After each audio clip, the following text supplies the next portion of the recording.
My name is Vighnesh Subramaniam. I'm currently a first-year PhD student at MIT.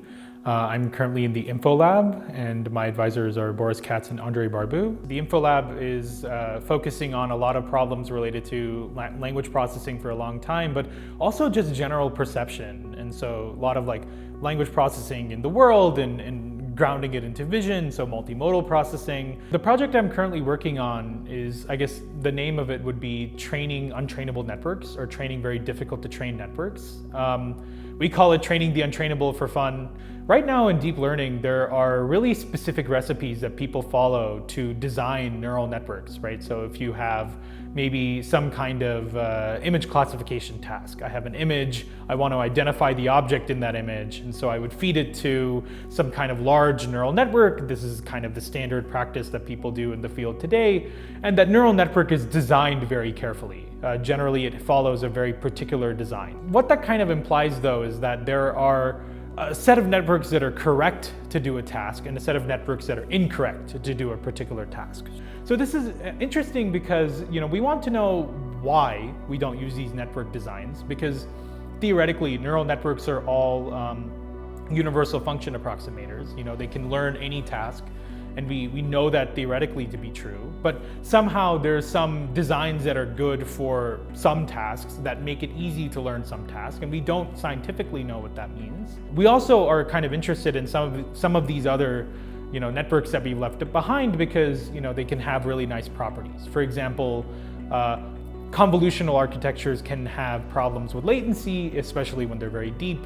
But maybe we could have a very quick network. If I want to put something on maybe like a chip, and run in real time with a self-driving car, I need something that can run really, really fast. And some of these architectures that we've left behind could be really useful. Or now, for example, if I want a language model that is not super slow, there are architectures like recurrent neural networks. And so these are, much quicker to run and aren't so expensive at inference time or at the evaluation time. When users use it, they don't have to use so much energy. And so what we said is that, hey, if I have a network that's very easy to train, it forms, like a convolutional network, and it's forming one list of numbers.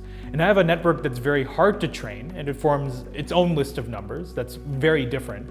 What if I make these two lists of numbers very similar? I try to force the alignment of the two lists of numbers during training.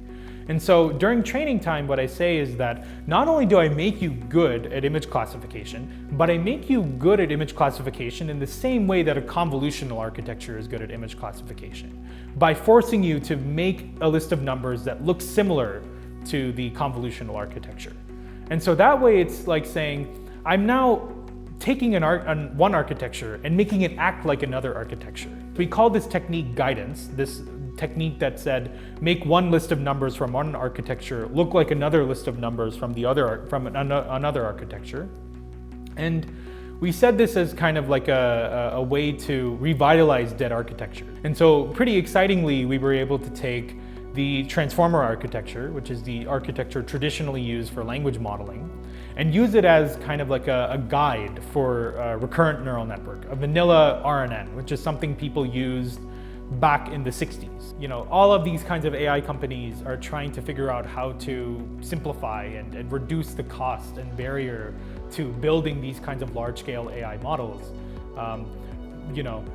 Self-driving cars is a big question right now, and they're really expensive to build, really expensive to train, and they need really real-time predictions. If you're driving, you need to know that someone's on the road, and you need to be able to identify all of the other people on the road really quickly. Another example is, right now there seems to be a lot of difficulty with the current LLMs or large language models, and if we want them to be useful in any kind of capacity so that we don't have to use so much energy, both to train these models, right? So they require a city's worth of energy to train, and then even more energy to kind of for users to prompt them. If we think about these alternative designs or the alternative ways of designing neural networks, we could actually come up with a much more low-cost way that is less environmentally impactful, much easier for companies to use and ultimately could lead to consumers spending less money. As a whole, I think CSAIL is kind of amazing, an amazing place to work at as far as like lab culture and so many of the kind of interdisciplinary things that you can do. I think diversity is something that I really admired a lot in undergrad. The ability to work on different topics and then those topics to kind of be flipped on their heads and then used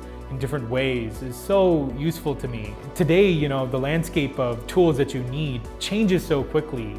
So having a really robust toolbox of different ideas you can pull from is also really important, along with, you know, being able to maybe focus on a few ideas or do something, which is what research tries to kind of force you to do.